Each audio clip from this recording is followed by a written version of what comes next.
In this video, I want to give an example of problems that quadratics arise in.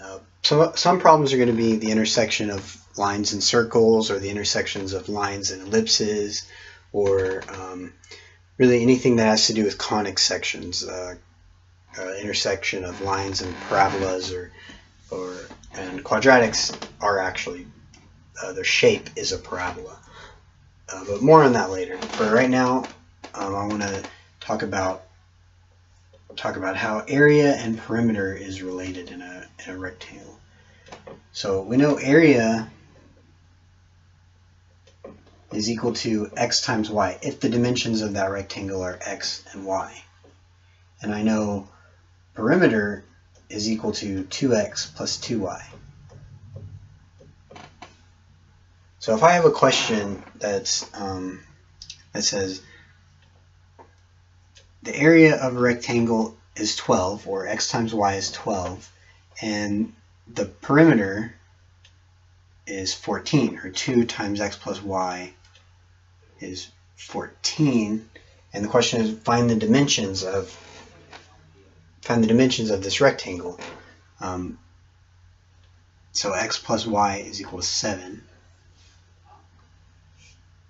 So this quadratic equation will arise here, and I don't know if this is familiar to you, but the question is asking what two numbers x times y is 12 such that their factor, or the sum of the factors of that number, is 7. It's basically the same question we've been asking every time we factor something.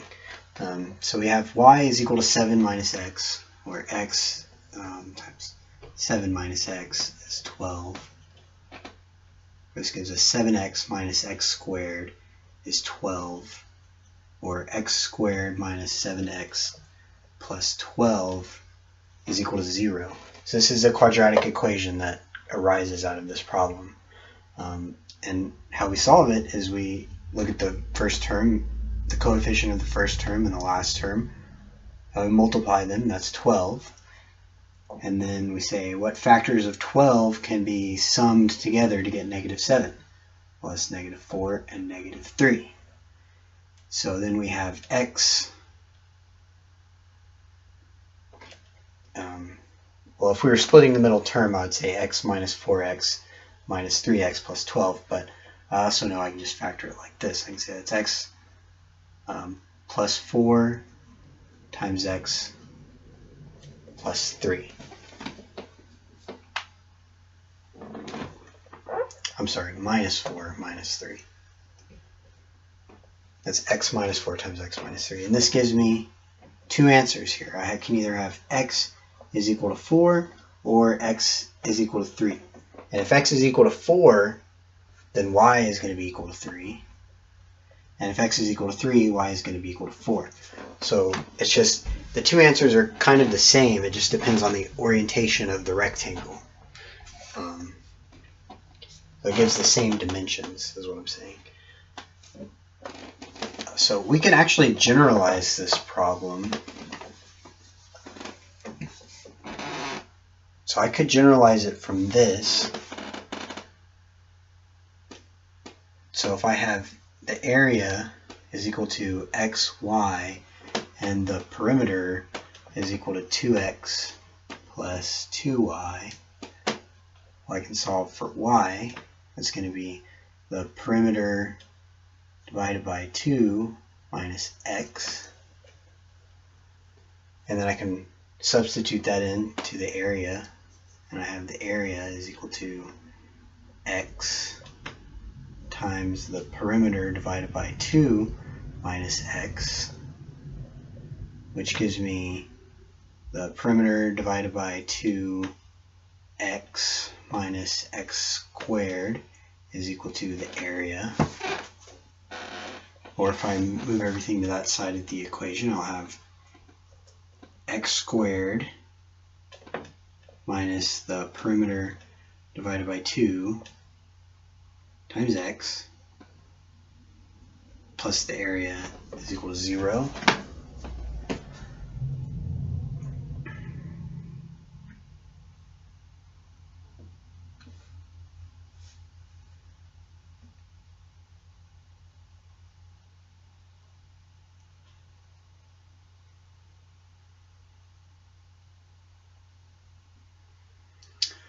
So the solutions to this quadratic equation, I just want to show this is like the general form of that problem.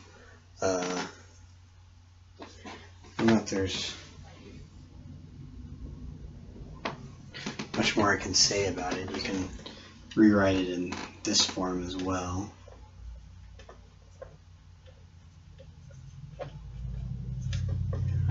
And then if we wanted to, we could complete the square and show the values that x would take depending on your p and a. And then we could figure out where there are real solutions and where there would be imaginary solutions and so forth. But for right now, I'm not gonna do that and go into that depth. But because we're gonna work up to that level. But for now I'm gonna stop the video here, and then we're gonna do completing the square next.